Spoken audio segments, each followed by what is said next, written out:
Hello and welcome to Mission Nonprofit. I'm your host, Robert Kam. On Mission Nonprofit, we feature a local nonprofit organization from Thurston County each month, and this month we have Sidewalk, an organization dedicated to helping the homeless. And with me to talk about Sidewalk is Phil Owen, who's the program director, and Brenda Hatcher, she's the volunteer advocate, and Cheryl Selby, who's a board member. Welcome, guys. So Thanks. We're here to talk about your organization. Let's start off with what started the organization. How did Sidewalk get its start? This had been a hole in the system for quite a while. No centralized agency providing services for homeless adults. We have in this community Family Support Center that works with families with kids, community youth services with homeless youth, and the single adult population, which makes up the majority of the homeless in Thurston County, was actually lacking a central agency to work with. So a few years back, the city of Olympia had some funding available to try and do something to turn the tide on homelessness, and I approached folks at Interfaith Works about putting something together. We put together an application and got ourselves started. And so Interfaith Works, is that where you guys are housed, or you're housed at a house that's owned by the church? The United Methodist, is that which one it is? Yes, the First United Methodist Church actually rents the house to us at $500 a year. Nice. It's a fantastic deal. Yeah. Good.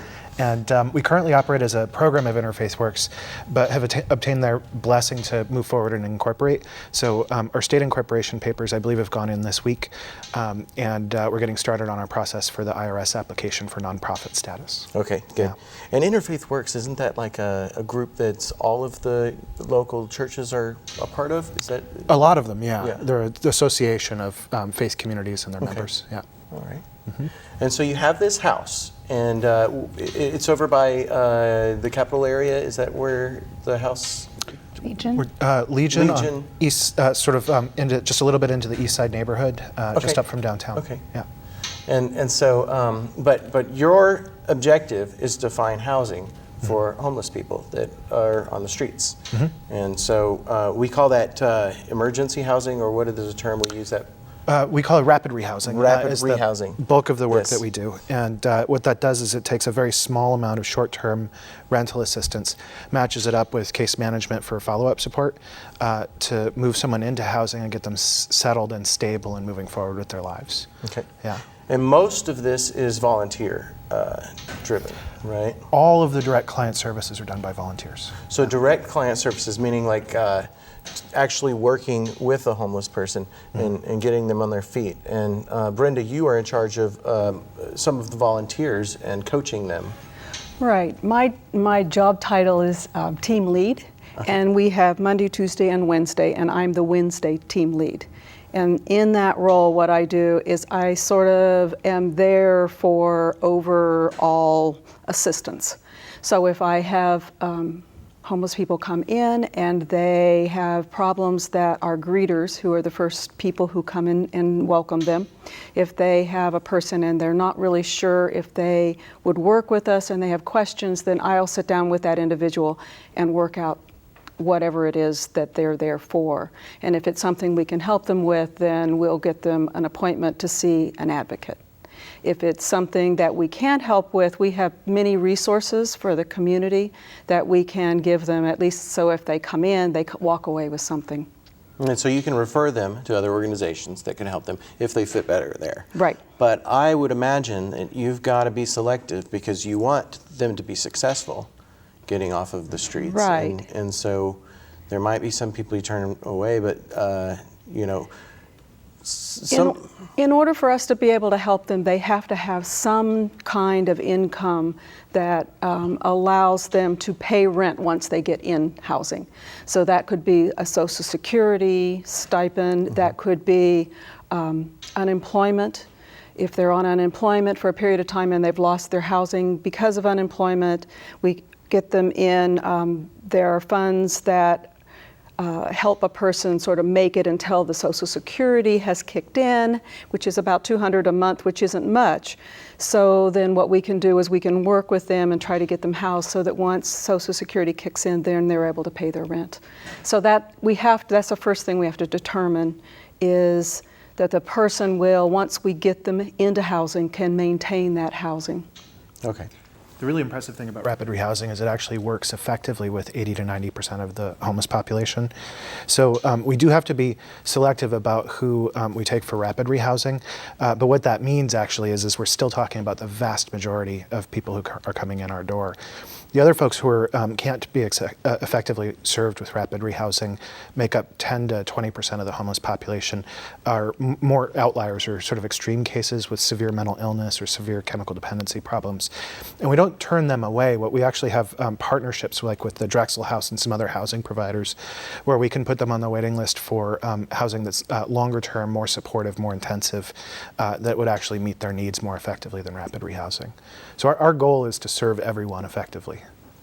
Does some of this help include contacting family members and things like that? I'm just kind of imagining, what would you do if I was trying to help out a homeless or a homeless person? What would I do? And I guess one of them is to try and get them an income, try and get them a job and stuff. But is that one of the options? Is actually calling relatives and stuff? That's one of the questions we ask when they come in. Is one of the first questions is, do you have any assistance from family? And where are you living? Where are you spending the night? Because a person may be living at home and their parents have had it with their living at home, but they're really not literally homeless at that point. Mm-hmm. You know, if every family who had a child who they were ready to move out sent them over to Sidewalk, we wouldn't have enough time, you know, for the people who are actually living on the street. So that's the first thing we say is, you know, as long as you have the support of your family and you have a place to live, then there are many other people who have our need for our services more than you do. Gotcha. So that's kind of where are you in your housing? If you are living out of your car and you've been living out of your car, maybe you buy a motel room, you know, for a few days once a month, you're homeless. Okay. Yeah, that's a whole different thing. Or if you're in a shelter, the men's shelter or the women's shelter or Salvation Army, and you're trying to get on your feet, and maybe you've gotten your Social Security, but you know, $700 a month does not buy much of an apartment, and it doesn't pay for your first month's rent. And that's where rapid rehousing comes in.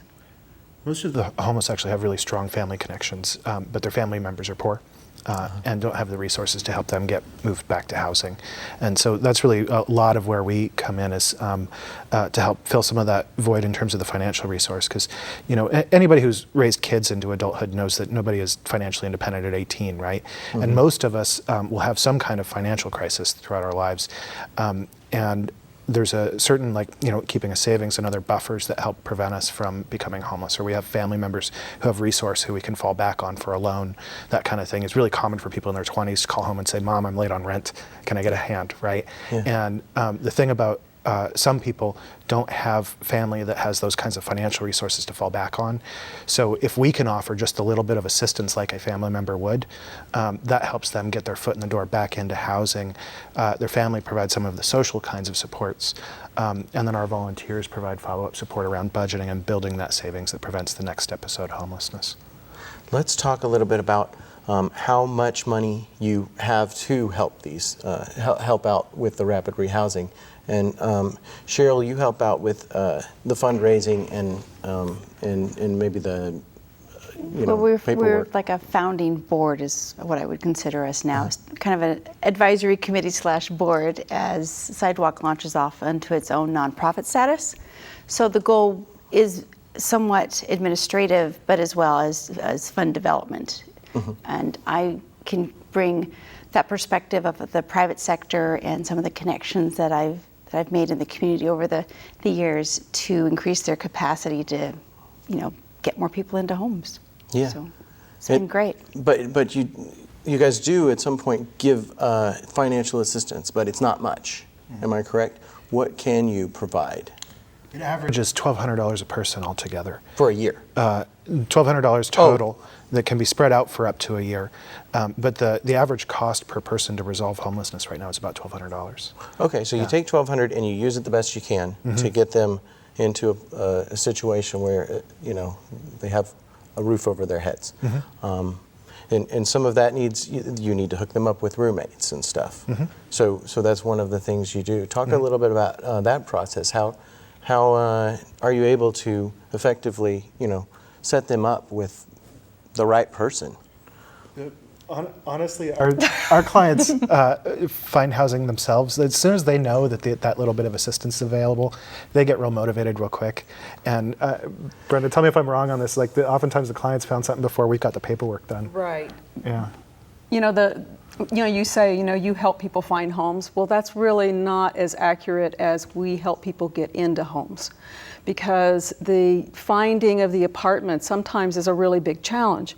And I've had clients before it's taken them a month to be able to find a place that they can afford, or that another person and them can afford to move into, or is in the right part of town. Some people, they have to be on a bus line and they need to be close to services. So I might find a great apartment. There might be, Craigslist has this wonderful apartment way out, in Lacey in the, back in the residential area. But if you have no car and no way to get anywhere, that's not going to work for you. So finding the apartment is a huge hurdle. And it's, we sit down with them, we put them on computers, we kind of counsel them as far as, you want to get something you can afford. Please, I know it's tempting to get the really nice one that costs a lot of money, but the thing is, you want to sustain this. In order to sustain it, you need to look at, the bare basics of what you can afford, and this is just a starting point. So this is where you can begin to get into housing, and then don't let go of your dreams to get something better. But right now, let's get you off the street. So that's kind of how that process works. And this is all done. Oh, did you have something to add, Cheryl? Would this be a good time to talk about our retention rate with people that you've gotten We're into doing pretty homes? well. Yeah, less than 10% of the people we serve are falling back into homelessness. Oh. So Impressive. it's working. Yeah. I bet you guys have tons of sad tales that you hear, or at least your advocates do. Mm-hmm. And I bet it's heart-wrenching. It is. It's when I go in on Wednesdays, we're with clients for 4 hours.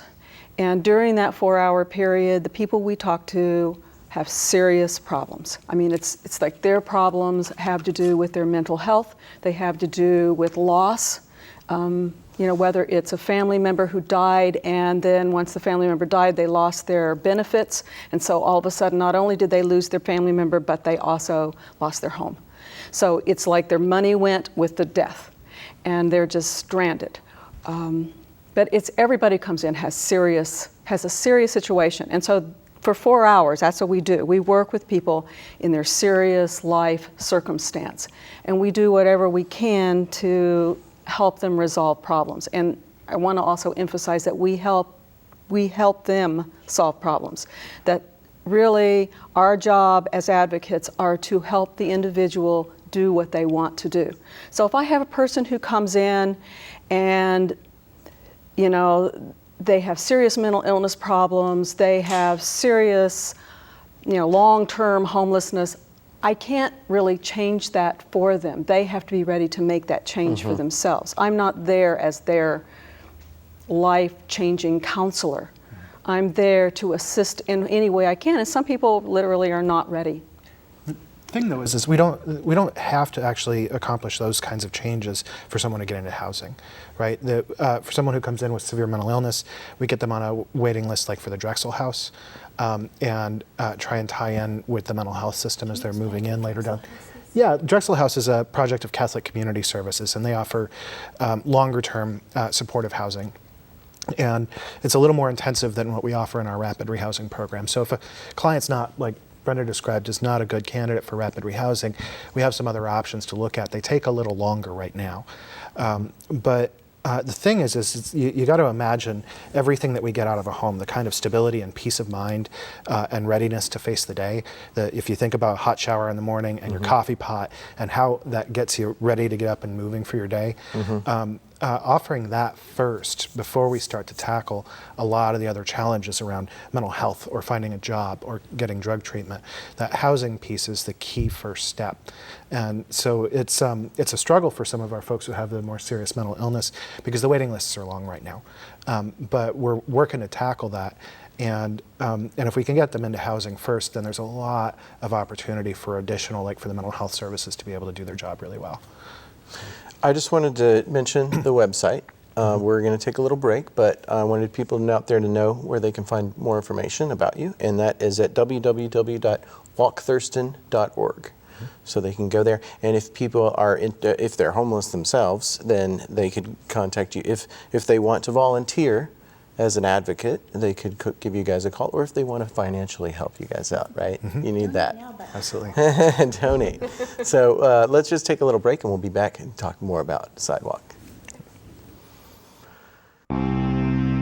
Show off, come and make all your dreams come true. Showing off the things you do, let the star in you shine through. Preliminary judging is April 5th from 10 to 5 p.m. at the Minert Center for the Arts at South Puget Sound Community College. Register by calling 956-3100 or online at tctv.net. Walk-ins also welcome. Show off! Welcome back to Mission Nonprofit. If you're just joining us, our guest this month is Sidewalk, a local nonprofit organization to help fight homelessness here in Thurston County. And with me to talk about Sidewalk is Phil Owen, Brenda Hatcher, and Cheryl Selby. So, welcome back to the program. And what were we talking about when we left off? Where were we? We were talking about We were talking a lot about rapid rehousing. rapid rehousing and how effective it is to get people back into Success stories. Yeah. So first off, we actually, last year, Sidewalk's volunteers helped 128 people to escape homelessness using that rapid rehousing approach. And out of those 128 people, about 90% staying in housing, staying stable. It's really successful. And the way that works, we place folks out into the private market, provide a very small amount of short-term rental assistance. So we're working with landlords out in the private market to make that happen. And you're also trying to get people employed or get Social Security or get disability benefits. And what else? What are the other options for income for these people? There's disability benefits. And there's employment, and those are really the two key things. And they're not necessarily mutually exclusive either. If we have somebody who's on a fixed income, a lot of people like to be able to supplement their income with some part-time work, which Social Security allows. We really like to see people out working and the kind of fulfillment that offers, as well as, you know, if you're on Social Security benefits, if you can make an extra $300 or $400 a month, that does huge things for stability, because that's actually an improvement. That's like a 50% growth in a person's income. And then DSHS, is that also something that you refer them to? Department of DSHS has a disability program, but basically in order to get public assistance, if you're a single adult or a childless adult, in order to get public assistance, you have to be disabled. Okay, so, but do you ever have people come to you that have children, or is that a different organization altogether? Family Support Center. Okay, so if that happens, if somebody comes up to you, they have children, you send them to Family Support Center, and they probably have better opportunities. Yeah. Okay. Yeah. So we are talking about single adults. Okay. There's like, what do you say, there's 3 different pipelines. There's CYS for children 16-ish to 24. Right. To enter the system, kind of a coordinated entry approach, and then Family Support Services is for women with children, and then Sidewalk would be the single adult population that needs help. So there's also, everybody that are working with these homeless individuals are volunteers. And so what does it take to find the right person for that job? And you know, what's the training involved? So our volunteers are awesome. This is, I think, the coolest thing about Sidewalk. Our clients actually say it's the coolest thing about Sidewalk too. When if you interview a client or talk to a client about what their experience was, they won't talk about that rental assistance was so awesome. They say, my advocate was so supportive, so amazing, and I really appreciate that somebody would volunteer their time to support me, right? So volunteers put in usually about 8 hours a week on a regularly scheduled shift once a week. And before they get started, go through pretty intensive training. We do about 50 hours of training, including some of that's on the job. And so volunteers actually don't have to have any prior experience or skills coming in. We provide all of that training for them to get started. What is the training like? What kind of things do you talk about? We do Yeah, we do a lot of focus on reflective listening. It's really, really important to us that our clients really get to dictate their own path and what services that they want to be stable. We find for a few reasons. One is that from mental health services to housing to all over the social service system, we're finding that when clients have real choice, their outcomes improve significantly. If you think about this makes sense too, right? Somebody else spends a lot of time telling me what to do with my life, not going to be as high an impact as if they listen really well and ask me the right questions to have me develop my own plan, right?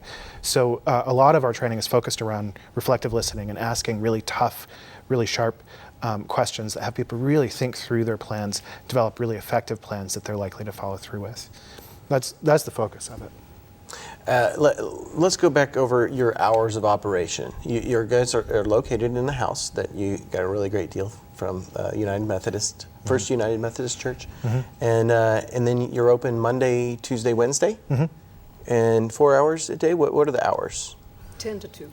10 to 2 Monday, Tuesday, and Wednesday. So our advocates usually come in between 9 and 9:30.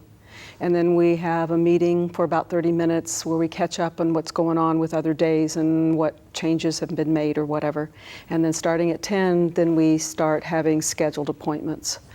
And we have, the other piece about volunteering is that it's variable depending on what a person feels comfortable with. So we have people who work directly with clients and work with rapid rehousing and go through them. Was quite a bit of paperwork for us to get through to sort of determine their backgrounds, their existing income, their future income. So there's quite a bit of paperwork. So we have advocates that work directly with clients to get that piece done.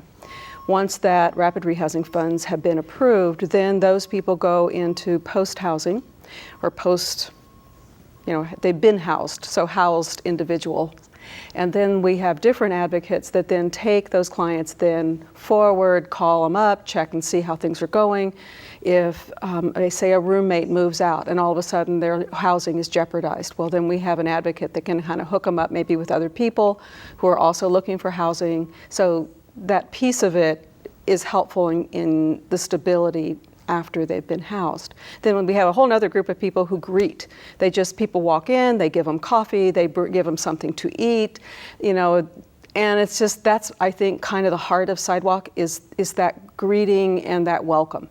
We have some, we call them frequent flyers, people who just come in and it's a place for them to be each day. And they just come in and they say hello and they wander around and they visit with the various people that they've gotten to know and then they wander off. But it's a happy place. It's a positive atmosphere. Good. And so the money, it comes from the document fees. Help me out here. What was that called? Yes, the document fees that are now, at risk of being. There's some energy up at the Hill to sunset that whole document fee program, and that's very, very frightening for an organization like Sidewalk because we rely so heavily on that kind of funding. So, what are document fees exactly? Say you buy a piece of property or any purchase and sale agreements, it's a $40 fee. Often when you're signing those closing papers, that $40 just disappears, but it means so much. I mean, you think about $1,200 it would take to get somebody into a home, and I think if the public really understood that fee is at risk of being taken away, that we'd have a lot more people advocating to keep it in there because it's something you don't really miss. So the thing that's happening at the Capitol right now is there's advocates trying to get rid of the fees, right? And those fees go to help end homelessness. Yes. Okay. Well, yes. We better. Millions of dollars across the state that would go away. So it's very, very crucial. Homelessness statewide has declined by 29% since the recording fees were instituted in 2005. Fees, yeah. And those fees have made a tremendous impact statewide to reduce homelessness. People often have this skepticism, and when we go out and talk about homelessness, they think that it's intractable, insurmountable, too big to beat. And the truth is that in our state, it's down by almost a third since 2005, in spite of the biggest recession in generations. Right? We are making an impact, and so those document recording fees support that work. What are the other ways that you guys get funding other than that? A couple of the programs that we're instituting with this new board is a house party program where you can put together kind of as low key or as, high level of event you want to put together and just have people at your home. And we can have one of our advocates come speak, or maybe a client or someone from the board can help facilitate that. And you can invite your friends in and we can tell our story. It's a fun story to tell. You don't often get that opportunity with this subject matter, but it's a positive thing. And so for $1,200, you could, again, get somebody off of or into a wonderful place where they can be safe, warm, and dry. And that's easy to do. You get 20 people in a room, you can come up with $1,200 really quickly. So. Okay, so you've got parties, you've got the document filing fees. Are there other benefactors that donate to the organization? We had that choral group. What was the choral? Yeah, we had a wonderful, the Olympia Yes, Choral that was Society great. did a great round of concerts that benefited Sidewalk last nice. winter and raised some money, and it was a really good time. Yeah, and so we've been around a couple of years now, and particularly among the faith communities that helped us to get launched and among our volunteer base, have a pretty good growing, fairly loyal base of support in terms of donors. Looking to grow that now with the house parties, our annual events. We've been reaching out a lot to the business community. Cheryl actually helped connect us up with the Chamber of Commerce. And those folks, the members of their board, David, their CEO, really fantastic at helping to start promote support for our work. Yeah. Well, Chamber, which it's a nice public-private partnership that you don't see a lot of times with social service agencies. So to be able to get our story in front of the private sector, it was very powerful. And people just really engaged quickly with the idea because it is kind of an efficiency model, and when you're a business owner, efficiencies of scale and outcomes, that you can quantify are pretty strong. Yeah, strong appeal to business owners. So. Well, it's an inspiring tale. I just want to mention the website again, which is www.walkthurston.org. And people can go there if they want to be an advocate, if they are homeless, or if they know somebody that's homeless, or if they can help out, contribute by having one of those house parties, or actually just giving a donation. So go to that website if you can do all that. We have to wrap it up, but is there anything that we didn't talk about that we need to cover? Any final thoughts? Yeah, I have a thought. Okay. When we talk about homelessness, people have a hard time getting a handle on it. And so I want you to think about the people downtown who are wandering around with their belongings. Think about the people who may be out in the woods that maybe you live near. People find places and hovels to live in when they have no place to go. And for our community, a lot of times it's a frightening thing that you have woods behind you and you know that people are living back there because you don't know what's going on back there. There's no garbage service, there's no toilets, all that is going to be back there. So when we talk about homelessness, that's what we're talking about. We're talking about the people who literally are out there behind the freeway barriers, the people who are wandering the streets around the Mission, the people who are basically not finding places. 71% of our rapid rehousing clients were unsheltered when we moved them to housing. So we went going straight from the woods to housing. Yeah. So really, there's a big impact that we can make. Well, we all thank you from Thurston County. Thanks for your work. And we do have to wrap this episode up, but thanks for watching Mission Nonprofit, and we'll see you next time.